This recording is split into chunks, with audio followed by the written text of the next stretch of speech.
Okay, here we are. Back in action, back in effect. The old team is here. We are, throwing our energy back into the flow because the world has really just been bananas. I am Samut, known as Mama Yoga, and I have my fabulous producing partner here, Flaw 700. What's up, Flaw? Hey, how's everything? Everything is copacetic, dude.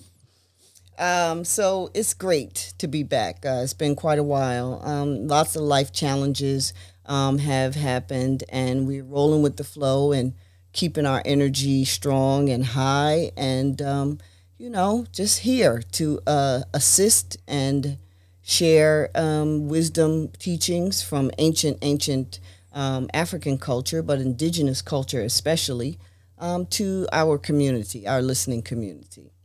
So I want to start by giving thanks, praise, and honor to all those beneficent ancestors upon whose shoulders I stand. Thanks, praise, and honor to all the great mentors and teachers who have crossed my path and continue to mentor my life, that my life may be of service, of care, of love, and of sharing in a wonderful, wide way. So now that we got that out the way, thank God, let's talk about what's happening in the world. Let's go from most current things that I wanted to share about to, does it sound okay? This is going to be some live, unedited-ish y'all going to be listening to. Would you date a bus driver? Let's just jump right in. Would you date a bus driver? I mean, really. On the one hand, I watched the whole interview, and Iyanla Vanzant, Iyanla is her name. A lot of people say Iyanla, but her name is Iyanla. It is a Yoruba name that means mother. The E is very important. The sound vibration is very important on that. But she's so gracious and fabulous. She don't be trying to correct nobody, So Iyanla was on Ebony K. Williams' show and on the Griot.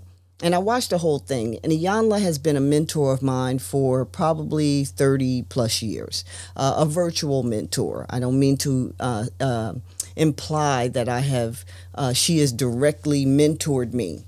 I mean that I have read her books and have followed her and went to her classes and seen her on tour.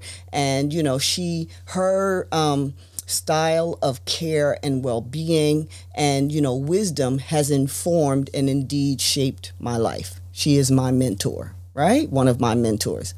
So, she's a awesome sister. Queen Mother sister priestess. And so she was on Ebony K. Williams' show on the Griot, and they were talking about the dynamic of women being acculturated towards masculinity, as opposed to women being able to stand in the true feminine flow that is our natal design, right? So that's really what they were talking about. And Iyanla was also talking about that she has this rites of passage programming coming up to help women align more with being in their feminine flow, right? So to that end, talking about women being in their feminine flow, Ebony talked about being protected and provided for, because this is what we understand the male's job or the male's companionship in our life is supposed to fulfill. That we are protected, provided for, and is another P, I think. Professed or something. Mm-hmm. Steve Harvey says profess, provide, and protect. Anyway, the whole thing when Iyanla said, well, will you date a bus driver? And Ebony K. Williams was like, if he owned the bus. Well, that's true for her. People are all like up in arms about, she putting down the working class and she's bougie and all of this. And some of that may be true because her double down did not help her at all. It didn't help her position. Her double down sounded, cold and uncaring. You know, it sounded, when you use terms like common, average, and mediocre to describe a group of people, we don't care what the dictionary says those words mean. They are, they're hurtful and they sound offensive when you're talking about a man who is working in, a so-called average job or everyday working people. When you describe them as mediocre, that is not helpful to your position of what you're trying to explain to people, right? So would you date a bus driver? And I love Iyanla's answer. She's like, sis, do it have to be about the occupation, or is it how the person treats you? Are you looking for, a particular income, or are you looking for kindness, love, compassion, compatibility, all of these qualities that you can't really quantify with a number, right? And then she said, oh, yeah, I want that too. But now I'm going to play God's advocate, because ain't no devils over here, and say, I understand where Ebony was coming from in terms of, she said she would date him if he owned the bus company. I get that. That sister is a multimillionaire. If not a multimillionaire, she's a millionaire. And she goes into specific rooms, right? If your mate is not compatible to the level of lifestyle that you have, it's going to be problems. Let me ask a question. Yeah. Why'd they ask her that then? Well, sometimes, just for me, sometimes in this podcast-driven society, we put people in positions that they're not in.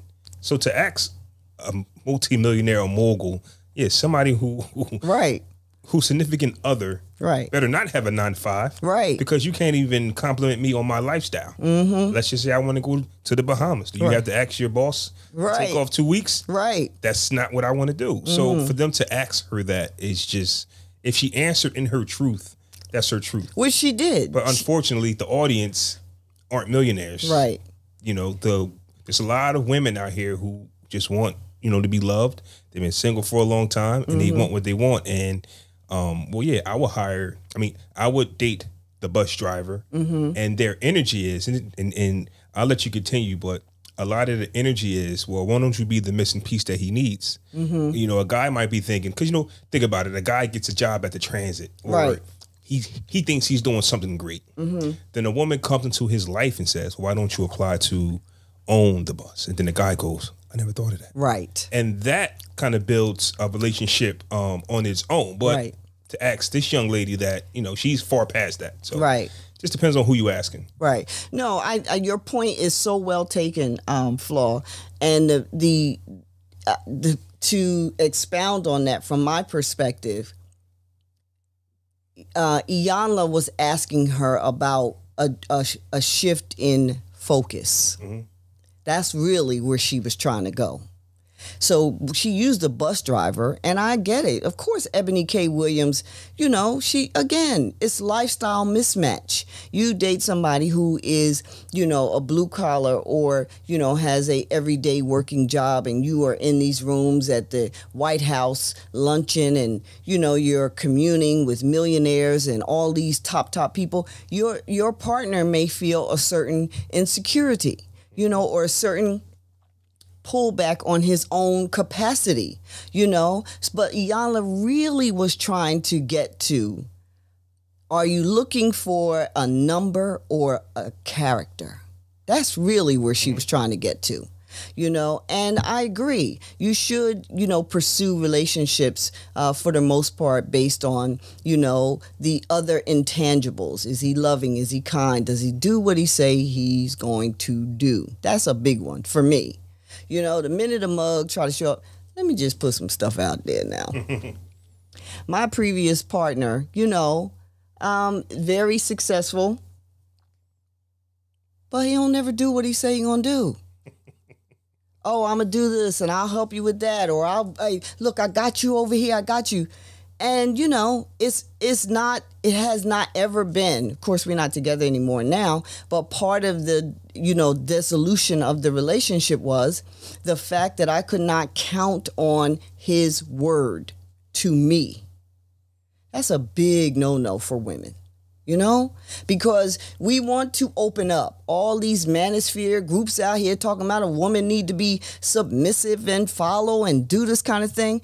But what's she submitting to? Some foolishness? She's submitting to you sitting on the couch and, not really contribute. She need to make dinner and cook the house, clean the house, not cook the house, Lord have mercy. Keep the house clean and all of that. That is an agreement of partnership. It has nothing to do with genitalia or gender. It has to do with, this is our life. How can we work our life together? And if you're earning to keep the roof and the bills and our lifestyle, then yes, I'm going to make sure our home and you have somewhere comfortable and loving to come to. That is an agreement of partnership. It doesn't have to do with submission. These young boys got it wrong, and some of these old heads out here too. So a woman wants to open up and quote unquote submit her femininity to a masculine energy. But you got to do what the blankety blank you say you're going to do. Because otherwise then an energy of insecurity sets in. An energy of, not being able to count on that person who is your partner sets in.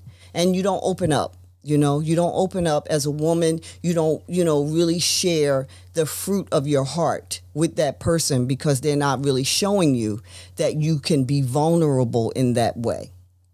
So dating a bus driver, Iyanla was really trying to get to a character shift or a perspective shift in terms of how a man, we talking male, female, how a man treats his partner as opposed to his dollar amount or his wage. And I think you brought up an excellent point that I haven't heard anybody talking about. Why ask this sister who is a millionaire, would she date a bus driver? A worker, somebody who cannot maintain her lifestyle, can't pick her up if she happens to fall off. Right. There's a lot of things that go into perspective when you asking her to date him just because he's a nice guy. Mm-hmm. That's what I get out of it. Oh yeah, he treats me well, but what about the other 20 things that I need? That's right. That's right. So that's why I get it that it's about the character, but at the same time, if your lifestyle does not coexist with mine, it's going to be a problem there, and I might have to let you go, nice young lady. You provided for me when I came home, and you did all the nice things, but there's something missing that I need that you can't provide because you got to go to work. Right. Now, yeah, I could be the one that goes, hey, have you thought about starting your own business? That's right. Have you thought about that? Now, that's a whole different conversation, and that's, to me, that would have been the perfect answer for me. Because if you really like this guy who drives the bus, that's when you go ask the entrepreneur, you think like a boss. Have you thought about investing in your own bus company? Right. Now we're moving up because now and eventually I'm going to own this company, and guess what? Right. Ta-da. Ta-da. Right. We're here. But that's the conversation I think that they didn't get to, and that allowed everybody else to have an opinion when instead of everybody just going, you know what? Don't judge her off her answer. Right. That's her truth. That's right. That's her. And her it's truth. Nothing wrong with her truth. There's nothing wrong with her truth. I don't. It's nothing wrong with her truth. She needs to be, in terms of financially, with a man who can manage the same, similar, or close to lifestyle that she already has in play. And the other thing is about, coming to a partner and then, inspiring that partner to be an owner. That's the gift of relationship right there. Now, I'll be honest. A lot of the pushback have come from men who don't know what they want, right? Who have set the standard for a checklist when it comes to a mate. A woman has to have a million things. The second you tell a man what he needs is Yeah. You know? Oh, you aggressive, and you is, you a feminist. And so for me, a long time ago, I've always said the person with the power, it's not a gender thing. The person with the power, you'll see what type of character they are. Once they have the power, right? If this young lady wasn't a millionaire, who knows what her thinking process would be? But now she's in control, right? She's in control of herself, right? Because she's free, financially free, does what she wants, and she's not going to allow anybody to just come into her life, right? Meanwhile, on the other side, you might have a few guys or a lot of men who, because we talked about this on one of your old episodes, right? The women are kind of like taking over. Yep. They're the CEOs. They're the bosses. They have the houses. They have the mortgages. They have the cars. They have everything. And meanwhile, the men are trying to figure things out. Probably no fault of ours. Don't know the way the system's set up. But yet we still talk about women have to be submissive to men. Right. Which could be the way that it goes. Right. But financially, right. Lifestyle wise, we're seeing a shift change. At the end of the day, to me, the only thing I see men doing today is just complaining about how things are instead of just adapting to the way things are. Right. Yeah, no, the shift has happened, and especially amongst us African Americans, right? Black people born in America, black people who have ancestry in enslavement in this country. There's a particular mindset and an assault on our family structure first and foremost that happened throughout the past 400 years, but more recently in the 70s when they began to separate women, the men from the households, right? A man is a protector of the household. That is the God-given DNA structure of the masculine energy. He's the protector. So if you separate the protector from, that which might be more, sensitive to spiritual energy, sensitive to persuasion, sensitive to, all of these, capacities out here that would shift her thinking, you separate the protector from that. Now she's fair game. And her children are fair game, right? It's like being in a forest and you have a tribe or a group, y'all together, and you get separated by yourself as a woman in the forest. You subject to all of the creatures and dangers of that environment. And that's what's happened in the United States, starting most recently in the 60s and 70s when they started separating the fathers from the household, saying, well, you can live in this project development or this new community development, but your husband cannot. Y'all remember the movie Claudine? We'll give you some social income and help you with food stamps and welfare, but you can't have no man. That right there was the ultimate setup. So now, fast forward 30, 50, 40 years later, however much it is, and there's a whole mindset of, generations of women as well as men, and we are not thinking in an organized, together, if you're winning, I'm winning capacity. It's just like I'm out to get me. Individualism has conquered to a degree, right? So women, are getting jobs, and women are, especially African American women, getting these good jobs. There's a lot of women CEOs that are doing really big, beautiful things, and finding a partner, an African American partner. Let's just keep it 100. We talking about black folk dating and being with and loving black folk. That is not a disrespect to people who want to date other people or whatever. That's not even what we're talking about. That's not this conversation. We talking about, because Ebony K. Williams, she could date who she want. In fact, her fiance, who she broke up with during the pandemic, she put all the shit out here on social media, and then all these interviews she did. He was a white boy that wanted to be with his family, his children, during the pandemic, and she wasn't having it. These are her words, not mine. She felt he should be with her during the pandemic and not his children, which is the second part of this discussion. Don't ever make people choose between you and them. Yeah. So, yeah, sisters are doing it, right? But the point I think Iyanla was really trying to get to is, What is it that you really want? No matter what your station in life. Is it a person that can be loving and kind and caring towards you? So much so that the compatibility of your connection, you all can create and inspire and aspire together. Or do you want somebody that's already self-made and y'all try to fit each other into each other? You know, so I think that's what she was talking about. But you know, there's a shift that has already taken place in terms of, you know, black folks in America coming together, working together, celebrating each other, being a part of each other's lives, supporting each other, lifting each other up, you know, and dealing with whatever challenges in a cohesive, non-divisive way. That is very rare and hard to come by. Do you see yourself needing somebody if you have everything figured out? See, I think I would definitely like no matter how successful I am, I would love to have somebody to show me something that I don't know. And I think that's how you build on something. But if we're just already made, then we'll just be best friends. Right. To me, like just friends who just have a lot in common. I don't really think that you can actually fully love someone unless you can help them grow, right, in a way, right. So for me, for those out there who are just looking for somebody who financially is stable, and that's where it starts at, and you'll work on the rest later, good luck. Yeah. Good luck.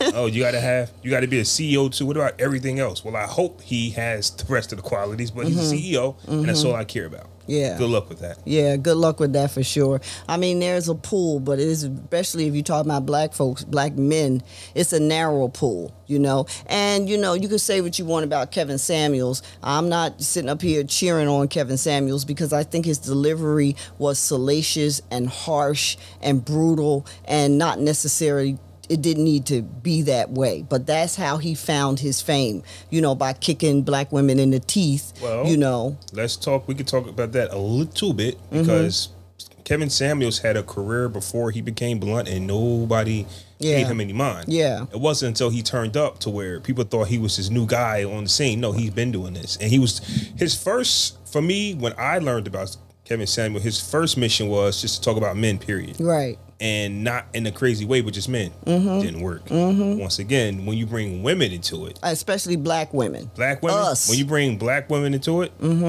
it sets the world on fire. That's and it brings the attention to you. So I don't know. Maybe his attention was good, which they were. His delivery was crazy, but nobody paid attention to him when it wasn't crazy. When he was smooth, right? But it brought the views in, it brings the money, it brings the fame in. So right. Well, I said when I heard of his passing, Kevin Samuels, you know, that I would have liked to see his evolution, because from what I understand, his intention was to garner the attention and then make the shift towards, look, you got to have a solid family.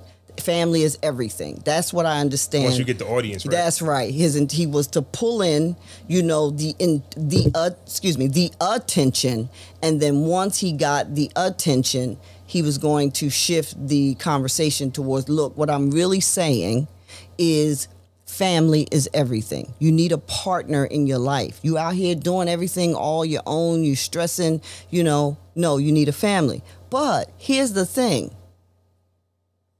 What you lead with is the beast you feed. So they wouldn't have cared about that positive. No, hell no. Because what you lead with is the beast that you are feeding. It's the animal that you're feeding, and the more you feed it, the bigger it grows, until before you know it, you got like this, it's just out of control on its own. What was that? Oh, that's the ice machine in the background. Oh. I'm like, what the heck? Dominoes falling. So what you lead with is so very important, because once that puppy take off, it's a full-grown monster, and you can't get it back in the box. And everything that goes with that type of energy is going to come to you. You know, another situation that's very recent. I love the Earn Your Leisure men. I just love them. You know, Troy and Rashad and their whole, you know, network of brothers and sisters that they have on under them. You know, I'm cheering them on. They are amazing. Earn Your Leisure. They have Market Mondays. They're doing Invest Fest all over. Invest Fest is in August. And what the brothers talk about, those young men talk about, is financial literacy, but it's more than financial literacy. It's understanding money, it's understanding business, it's understanding, you know, and it's also highlighting all of these African Americans, black folks from America primarily, who are really doing quite well financially and really being innovative when it comes to starting business. They are highlighting black entrepreneurs. So the Earn Your Leisure young men are amazing, and they are doing it from a position of strength, of ingenuity, of wisdom, of not necessarily, you know, of kindness. You know, they are doing it in a good brother way. Mm-hmm. Here's the point I want to tie in with the beast you feed. Invest Fest is coming up in August. They go on Joe Budden's podcast. Shout out to Earn Your Leisure. They go on Joe Budden's podcast. The beast he feeds is animosity, is anguish, is scandal, is gossip, is, you know, hurling fireballs, you know, is shots fired. That's the beast Joe Budden feeds, whether he wants to or not. That seems to be his flow. Earn Your Leisure, Troy and Rashad are on Joe Budden, and he's talking to them about where's the scandal. And, you know, y'all ain't this good, sweet brothers. What y'all be doing when people ain't looking? You know, it was just like nasty. The energy, you know, and he was, you know, trying to bait these young men into, you know, the dark side, if you will. That was kind of the energy. And Rashad, you know, they're very thoughtful young men. Troy was cracking up because he like, you know, where all this, you know, acid coming from? Yeah. You know, all this, why, what's with this? And then Rashad said, this is not hospitable. All this, you know, and then the peanut gallery around Joe Budden is saying y'all N-words ain't shit. And, you know, just really being very like, what? You know, and then Joe said, well, I can't wait for the scandal because y'all ain't this good. And Rashad said, it doesn't matter. No, Joe said, ain't it somebody out there that hate y'all? Like, you know, ain't it somebody out there that hate y'all and that y'all have done wrong? And, you know, where them niggas at? You know? Mm-hmm. I'm quoting Joe Budden while I'm using this language. And Rashad said, then none of that matters. When you are the sun, you outshine, you shed light on all the good. So you don't have to worry about that. We're not focusing on people that may feel that we didn't do what they wanted us to do or whatever. And Joe kept trying to bring them back to that. You see? So the beast that he is feeding, getting views, is, you know, salacious. And these young men, the beast they have been feeding is positivity, entrepreneurship, successful financial connections and relationships. And they stood strong in that within the onslaught of the Joe Budden interview. And I was never so proud of two black men in my life. So the beast you feed, how you start, whatever it is you're trying to offer on a larger scale, is just going to continue to grow. It's very hard to switch out once you get the so-called fame and attention or get people paying attention to you. It's very, very hard. Well, if you think about it, and you put it in better words than I did, but on social media, you ever look at the guys who are in front of the camera a lot and you go, you're weird now. You're dressing weird, you're talking weird. It's because they're now controlled, like you say. In order for that money to keep coming in, you have to now continue with that passage. the guys, the black men who aren't on camera, but who have made a ton of money and built wealth without needing the camera, those guys are somewhere in suits, smiling, with a family, with a black family. They don't have to be out of character. I'm on social media, and if I see you wearing something, like, why do you have that on? Right. Because they paid you. Right. Because you need the money. Right. Would you wear that if they didn't pay you? We don't dress like that. We all from the same place. We're from the ghetto. Right. We're from the hood. Right. Right. Jeans, t-shirts, hoodies, Timbs, boots, sneakers, girls, dresses. Like our youth is who we are, even as adults. We just, the people we like, the people we love, everything we do now, our youth help mold us into, who we are now and who we will always be. So when you see somebody doing something that they've never done before, you're putting yourself in position to just take a check. Your conversation becomes, well, I need to keep my audience. Right. I need to stay number one. That's why, like, even with the podcast and even everything that, I'm going to do and you're going to do, for me, the things that's going to make me wealthy are things that I can do on my own. Right. I'm not going to need I got to put on a show in order to keep my checks coming. Right. But you see what you're saying when it comes to the media men. Right. They just have to keep saying and talking and doing things that they don't even believe in. They just have to. Joe Budden could have been proud of them. Yep. But he didn't have faith in his journalism material, because anybody can do a podcast. Right. He didn't have faith in his skills to just say, hey, you're actually doing something positive. If my audience don't like this, another audience will, and I can get a whole new million of listeners because I got you guys on here. That's right. Because I'm celebrating the positive that you're doing, as opposed to just really like kicking your back in and coming with all this acid about what you guys are doing. So, it really does. I mean, your points are very, very well taken, and it really does matter how you begin what it is that you're seeking to offer, out to the community. And I'm thankful that, there are so many of us, that are doing very, very positive things in terms of, our podcast and all of that. I was watching The Breakfast Club the other morning, listening to it rather, and watching it too, as I was driving into work. And, they're switching out hosts, and I noticed how, it's just a certain level of class that has changed. They're talking about, it's like ass jokes, and I mean, they've been doing that, but it's more like, it just seems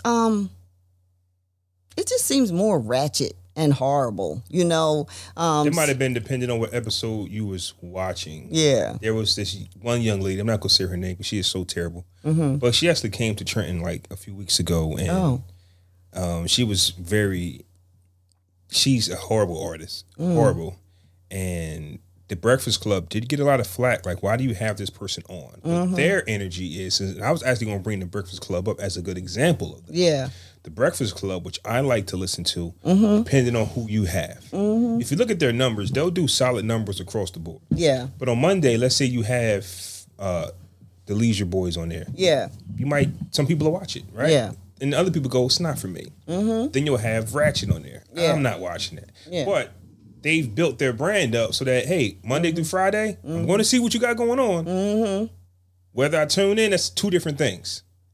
So at the same time, you might have been listening to or watching the episode that the rest of us was just like, nah, we're not going to watch that. Right. Next week, you might have somebody on that we want to watch. But they built their brand big enough for them to do that. So might have been the one I skipped to. Yeah. It's like, what is happening? Where's Angela? My goodness, y'all need some female energy in the room. Knock it off.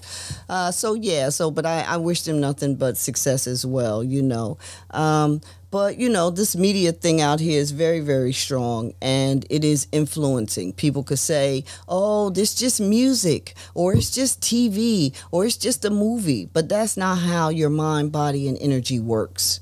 Your consciousness is like a sponge. Your subconscious is like a sponge, and it absorbs intel from the environment and then creates a template of that intel into your consciousness, and then your behavior manifests in 3D what has been fed to your conscious capacity. right? That's why the same principles of if you want to be successful, rich, whatever, you read yourself affirmations. You surround yourself with successful people. You watch successful, documentaries and biographies of people, because you're seeding, your subconscious is pulling that in, seeding the conscious. Your thought process then goes and makes manifest in your behavior what that template was. It's no different for ratchetness and negativity. It's the same process. This body don't have two different, that's negative, so we got to switch on this. It does the same thing. So it's very, very, very important how you start and offering a process, what it is you want to bring forth and share with the community. It's important, and these things matter. The music matters, That's why black women are the most disrespected. American black women are the most disrespected woman in the entire planet of Earth. Malcolm X said that, 60 years ago. He said the most disrespected woman is the black American woman, is the African American woman, and is no different to this day. Our children calling us all kind of names in the records and all kind of stuff, so it matters. And when you have people that are doing positive things, we need to really lift them up as opposed to try to find some dirt and talk about you can't wait till the scandal break and they don't really act like this and, whatever, So we want to keep it all positive and flowing for real. Yep. One of the other things that is in the news and why I think, it was time for me to come back to the airwaves is this whole conversation around ChatGPT. And the conversation around, AI, artificial intelligence, permeating the earth, right? It's a great quote that's being floated around social media. I, Robot, The Matrix, and what's the name of that movie that Will Smith was in? Where I Am Legend? Yeah, I Am Legend. I, Robot, The Matrix, and I Am Legend were not movies, they were announcements. And that's for real. All of this stuff is really foretold. You got artificial intelligence, coming forth, and people are really, really, creating these robotic capacities, right? They say that by 2030, which is 7 years, we're going to lose something like 30 million jobs to AI. And then as AI becomes more proficient, the expectation is closer to quite hundreds of millions of jobs that will be lost, right? So then humanity kind of goes into a bit of a mostly intellectual jobs, like lawyers, jobs where, as I say, intellectual jobs. Some areas won't ever be replaced by machines, like caring. Like caring. But here's why what I wanted to add to the conversation about AI and these chat GPTs and all of these processes. There's nothing greater than your spirit. Nothing. The reason mankind created the virtual world is because mankind knows that they can't control this three-dimensional world the way they want to anymore, because the spiritual awakening is in full flow. The energy on the planet has changed starting in 2011. So now there is the prevalence of spiritual teachings and spiritual, awakening. And this is all the conversation around crystals and yoga and, all of these so-called witchy sites and, juju and everybody, coming to, not everybody, but a great many people now seeking how to improve and to have capacity and spiritual power. So the virtual world, you can do anything you want. You could be a 300-pound, sitting on your couch, marshmallow brain person. And in the virtual world, you could look like The Rock or like my nephew Flaw. Tan if you want to be tan. You can have millions of dollars. You could be a millionaire, gazillionaire, driving. In the virtual world, you can be anything you want to be. And so in the virtual world, mankind can control that they are still the top, the pinnacle, the best. But in the three-dimensional world, that energy is changing, right? So there's nothing greater and stronger than your spirit. But we haven't been taught how to use our spirit to grow and improve and connect to our spirit in a way that allows us to manipulate the environment for the good. And that's what time period we're in now. The divine feminine energy that's on the planet is not about emasculating men or subduing the masculine. It's about teaching all who would have the capacity to how to tap your spirit and use your spirit to navigate this dimension as opposed to the physical force that we use or in conjunction with the physical force. I'm going to let you in, Flaw, in a minute. I just want to say the proof or the idea of this is the first Star Wars movie. I'm taking it back now. 1976, I think it was. We were sitting in the theater saying, what is this? And Obi-Wan Kenobi, y'all Star Wars people don't be all like, Mama Yoga, that's not the right name. Anyhow, you know what I'm saying. Obi-Wan, the teacher of Luke, was trying to teach him how to manipulate and to use the force, right? The force, the spiritual energy. And Obi-Wan was such a master that he was able to use that spiritual energy to get himself inside the stormtrooper complex or whatever you want to call it. He'd come to a stormtrooper and they'd be like, hey, what you doing here? And he'd say, it's okay for me to be here. He'd do something with his hand and the stormtrooper would be like, it's okay for you to be here. Pass through. This is real. This is a happening. This is not just something somebody thought of in their brain. These are capacities that we can tap into, right?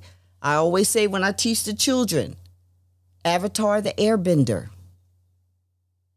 They are moving fire and water and energy and earth. These are capacities. Requires a great deal of study and of self-mastery. And ain't nobody saying that you're going to go to the ocean and stand up and raise up a wave with your hand. Let's not get into the fantasy of it. But the kernel of truth of what those shows are showing is that humanity's spirit, the spirit that dwells within, connected to the universal life force, is what is our saving grace. So you got ChatGPT, you got AI, you got all these artificial intelligence that in some capacity will not be able to influence, disrupt, or destroy the spiritual capacity if cultivated within humanity. So y'all rest easy on the ChatGPT fears. It's a lot of stuff they're not going to be able to take over. Like, do you want a robot to be your nurse? You want a robot to, We probably don't, but these kids, man, you never know what they want. These kids are weird. Yeah. They're different. That's why I had to come back on here. They grew up, the phones is an appendage, these screens, these little tablets. I see 2-year-olds with their own phones, and people don't realize what they're doing to their child's brain. That exchange, you give your child a tablet and a phone, and that's the child's companion. Mm-hmm. The exchange changes the chemistry in the brain, the hypothalamus, the pituitary, all of those chemistries, those chemical conjunctions and reactions in the human brain all get shaped by the radiation and the screen, the pictures that are flowing on the screen. So people don't realize what they're doing. And it's an appendage now. The phone, the tablets, whatever, they are a part of us. Elon Musk said it best. He was on Joe Rogan. I know. I like Joe Rogan, though. I like his guests, He's do some old stupid ass white boy humor stuff sometimes, but I like to hear intelligent people, speak about different things, And Elon was on Joe Rogan and he said it best. He said, "You're already part cyborg. You don't even realize it. You don't understand how the imagination works. And how the receptivity of the conscious and the subconscious works. You're already part cyborg.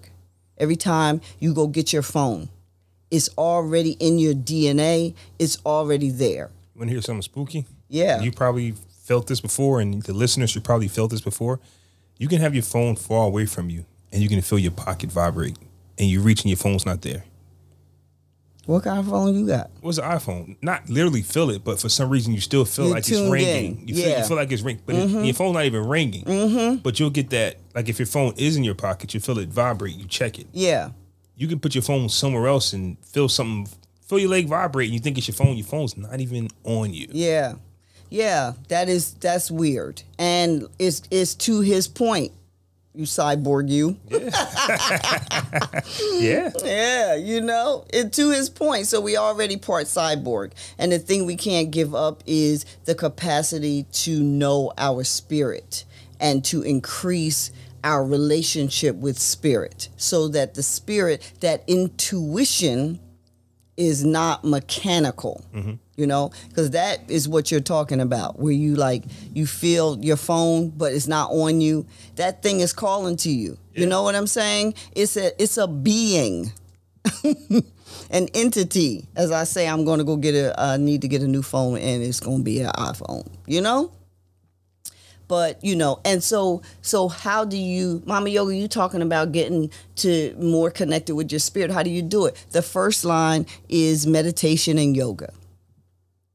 Right? The first line includes cleaning up your diet, meditation, and yoga.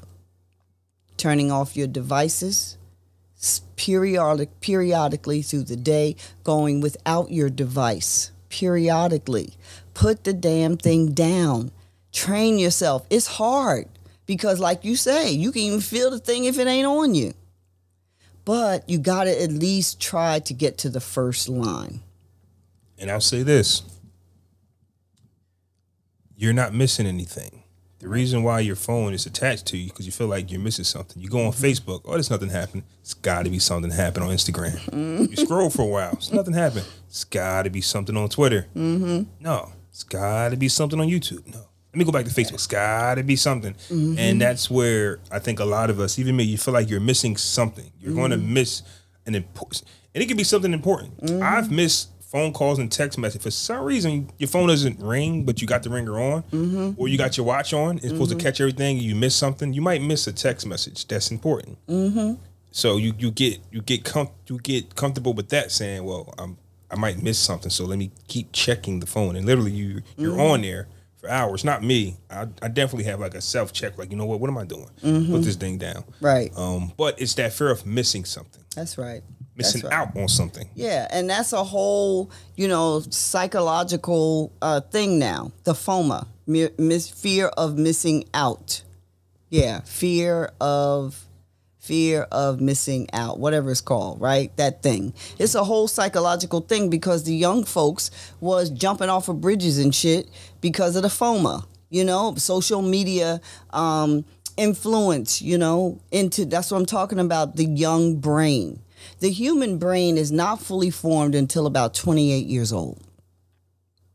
So if you're drinking, smoking, social media, sexing with whoever, having all these, experiences, all of that's going into your DNA and affecting, the maturity of your brain and what you think your life should be about, So, the first line of really getting to that avatar status is cleaning up your diet. Why clean up your diet? Because this physical body is also electromagnetic, right? And the electromagnetic energy increases off of plant matter. And the least cooked, the better.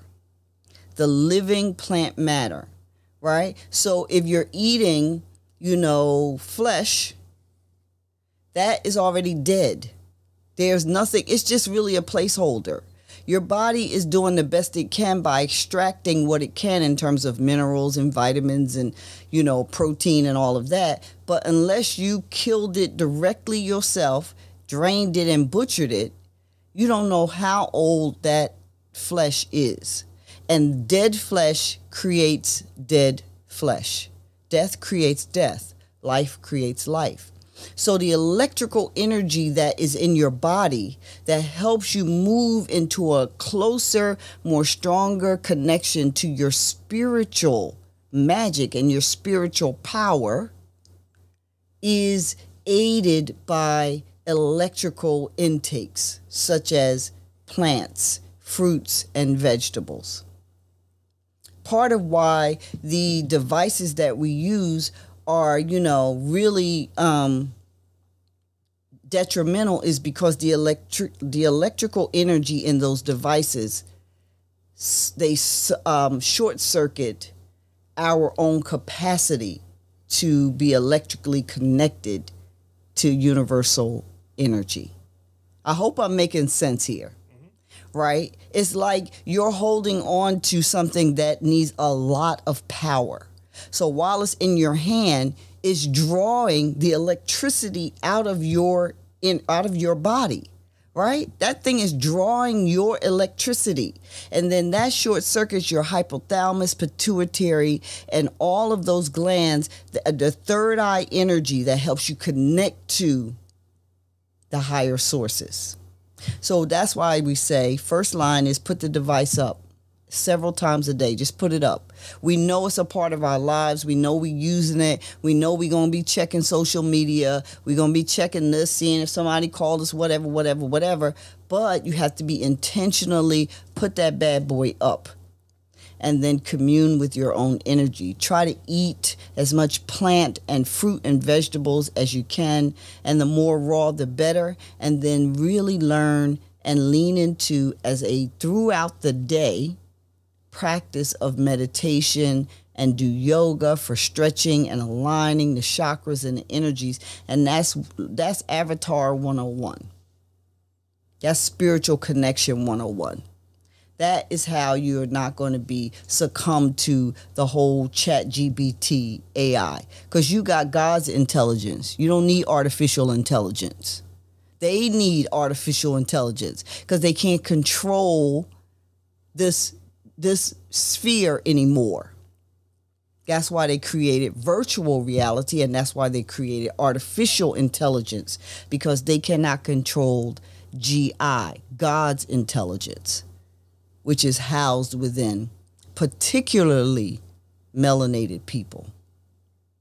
Everybody have it, but especially when you have a very strong melanated ancestry in that pineal gland, you got God's intelligence. And the first line to tapping into that is cleaning up that diet, living foods, raw plants, fruits, and vegetables, meditation, yoga. Put away the AI on your phone. Just put the phone away, the screens, whatever.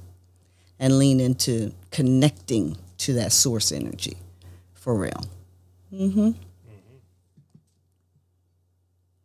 We back, y'all. We back, y'all. So, Flaw, you want to say anything to close us out? No. Great episode. Definitely touched on a lot of great things. And yeah, I agree. But I will say this to close it out, though. Just listen to you saying about, you know, people who can't control certain things. Like for me, I'm in the gym. Like I wish I was in the gym right now. Like I'm a gym guy where every day I'm just like, I want to go to the gym because I want to improve. And it kind of makes you look at these people creating a world for themselves with a disdain. Right. Because obviously you create these things because you're not happy with yourself personally. Who would want to go to a virtual reality if your reality is lovely? Is lovely. Right. I do not care what the virtual reality was made for. It has to be somebody who wants some type of power, wants some type of control. The guy who I think who was helping develop the AI, one of the guys, he resigned. I don't know if you heard about him. Yeah. And he said if he didn't do it, somebody would. Great point. And he also was saying that the way it's looking in the next few years is going to get real spooky for a lot of people. But you were in there at your own will, right, designing this. Right. It's like you brought up Star Wars. We've all seen this before. So if somebody comes to you with the AI type of project, what are you going to do? Think about the Star Wars. Think about I Am Legend. Think about everything you've ever seen and go, uh-oh, this is it. And then you have the free will to say yay or nay. Not worry about, oh, somebody else would have did it.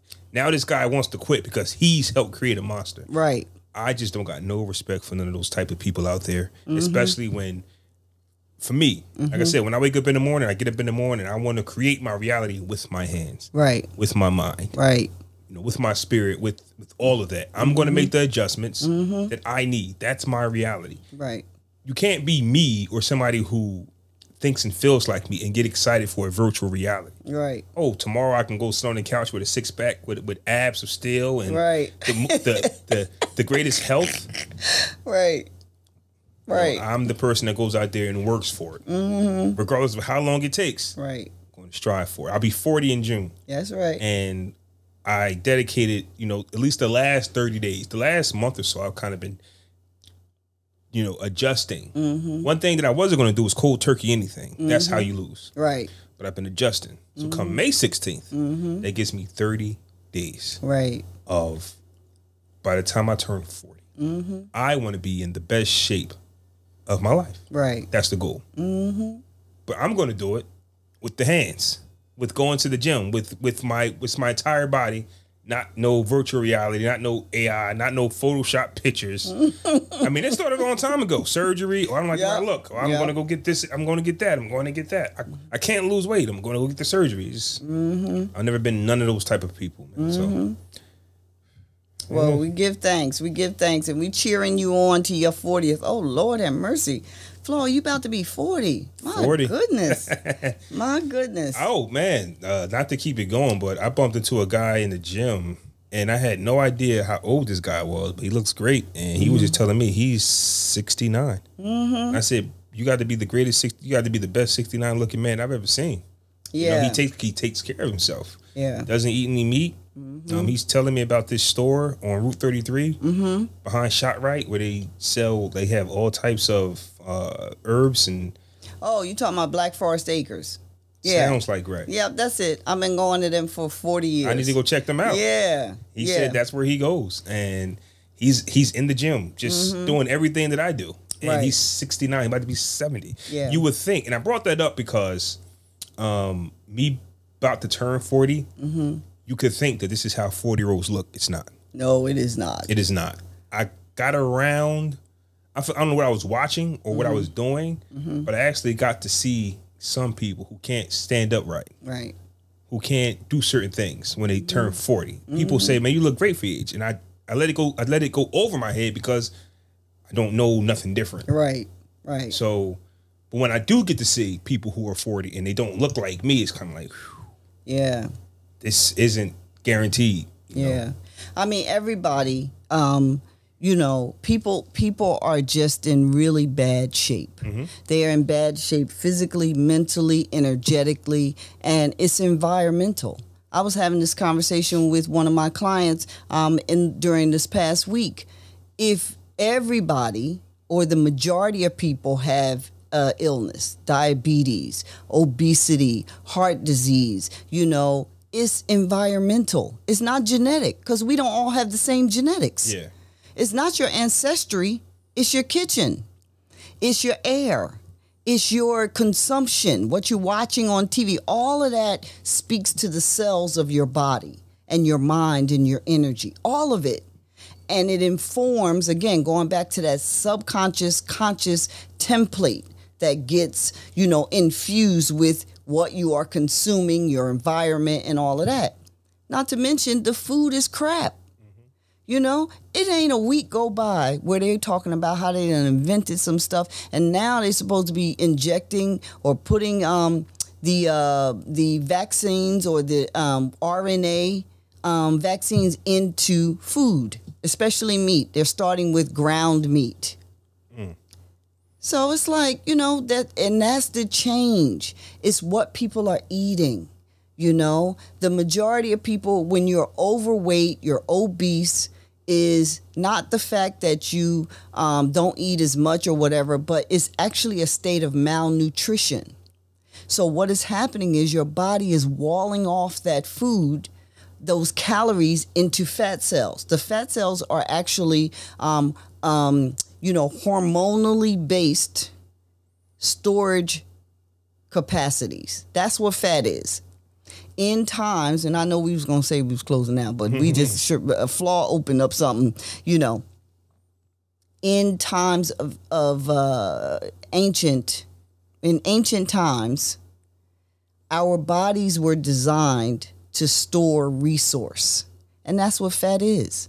There were times when there was no food, or you couldn't find berries or whatever.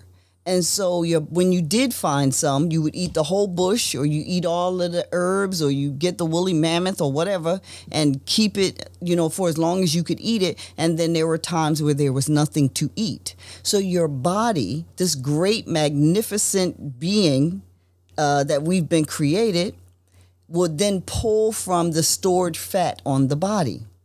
A woman's big buttocks is actually a water reservoir. It's actually storage for crossing the desert. It's actually storage for nourishment and to keep you alive. That is what fat on the body is for. So if you are in the 21st century, Trenton, New Jersey, and you got 50 extra calories on 50 extra pounds of calories and storage on your body standing in the shopping right, something is disconnected, because there's no famine. Yeah. You have plenty of food shipped in from everywhere, but you got all this storage. So what you're eating is not being absorbed by the body. It's not being burnt. It's not being used. It's being stored. So, we have to make, these changes. People don't look good. They really don't. In their eyes, you can even see, and it's environmental. It's the food. So yourself, taking care of yourself, I applaud you for that. I'm here for all of it, to celebrate that and assist as best I can. I was thinking about getting you over to CrossFit. That's a lot. You got to come to CrossFit. Honey, I did CrossFit. CrossFit is a beast. Yeah, I know. It's evil. I know. But you still have to go. I think you still would have to go and lift some stuff, to get certain definition. But the CrossFit is something else. It's awesome, though. Anyway, I'm bouncing. I got to get my podcasting sound etiquette back, because I'm hitting the tables and chewing and drinking water and all of this. Okay, so everybody, you can go to Mama Yoga Wellness on Instagram. Click the link in my bio. I have my chakra healing book. I'm just beginning a new class series called Bounce and Stretch, where we are on rebounders for part of the class, and then we'll do yoga and tapping the other part of the class. And the rebounder helps to drain the lymphatic system in the body. It is excellent exercise. It's very gentle on the knees and the back, and it helps the body to move out sluggish energy as well as toxins out of the body. The rebounder or mini trampoline is amazing. And so we are beginning bounce and stretch classes starting in a couple of weeks. If you want to register for that, you can on my Instagram. You could just click link in the bio. And my chakra healing book is available along with the chakra kits. And I thank you so much. It's awesome. Awesome, awesome, awesome. Well, we're going to do it. First line of avatar. Let's go.